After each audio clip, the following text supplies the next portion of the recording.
Hi again. Today I'm here to talk about a sensitive subject, you can say. Although it is not that um, easy for a lot of people to even share about it or talk about it, but it doesn't mean that it doesn't happen. Today I'm here to talk about childhood sexual abuse,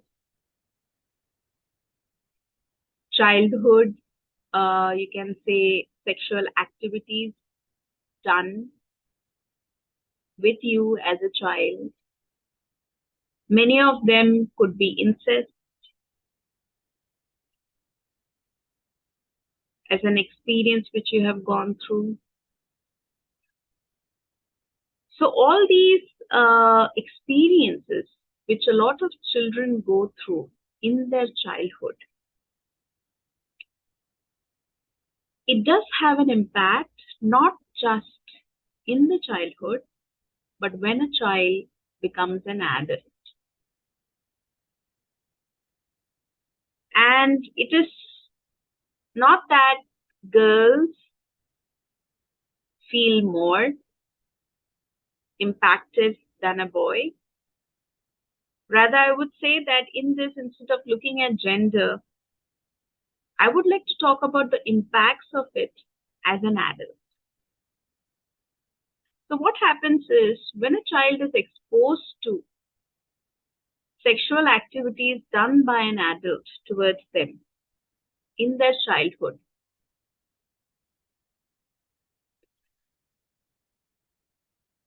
they, you can say, mature faster even before their pubertal age hits.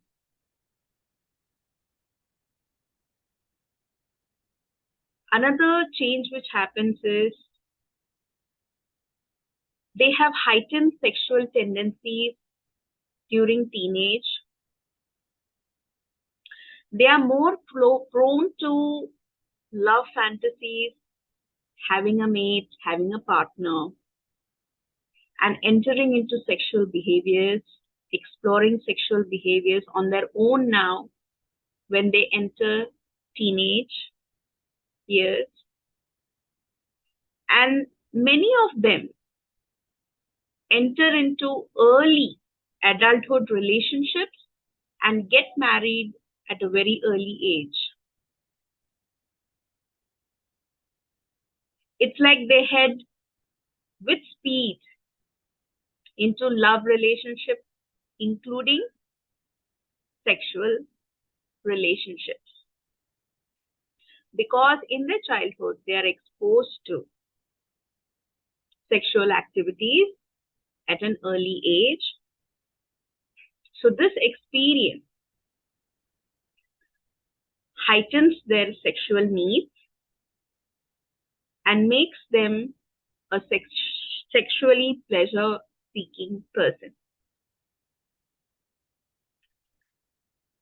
And because of this, what happens is a lot of these kids end up into early self stimulation, sexual stimulation activities, that is masturbation, because of their heightened sexual needs for pleasure. And because some of them enter into self stimulation activities, sometimes it also goes out of control. They might become very obsessive about it. And especially, this is true for those whose academic scores are from low to average, those who are the average students. So, neither they are able to academically grow that well, and so they get obsessed with sexual activities. And that leads to a lot of guilt trips sometimes and weird behaviors in front of opposite gender because their need is always sexual more than love. Their need is always taking something from someone instead of being a giver as well. And due to this, they sometimes turn into becoming socially awkward. So the consequences of sexual activities which kids are exposed to at an early age, it leads to a lot of issues in adulthood. Now, if I talk about sexual relationship, that is intercourse in itself, the kind of activity a child is exposed to in their childhood, at an adult age, sometimes the sexual pleasures can only be surrounded around what they were exposed to as kids.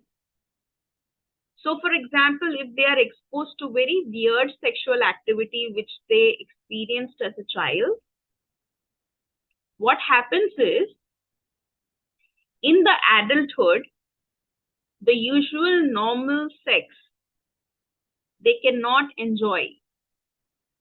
They do not get pleasure out of it until that same weird activity which they were exposed to as a child is repeated by their partner. So even the sexual motivation, the sexual pleasure during an intercourse gets impacted. I know that not a lot of people talk about all these things, but in my years of working with a lot of clients, I've come across so many experiences shared by them, which is why I felt that today I need to come out talking about such a sensitive topic. All I want to say is, you don't need to feel ashamed. You don't need to feel that you need to hide something. All you need to do is talk about it with your partner, and if needed, talk about it also with a professional, and find more healthier ways of coping with what you experienced as a child. Because there is nothing written in stone. No experience is written in stone. You can still heal. And once again, let me remind you, it is not your fault. Not just as a child, even as an adult, it is not your fault. Blessings to you.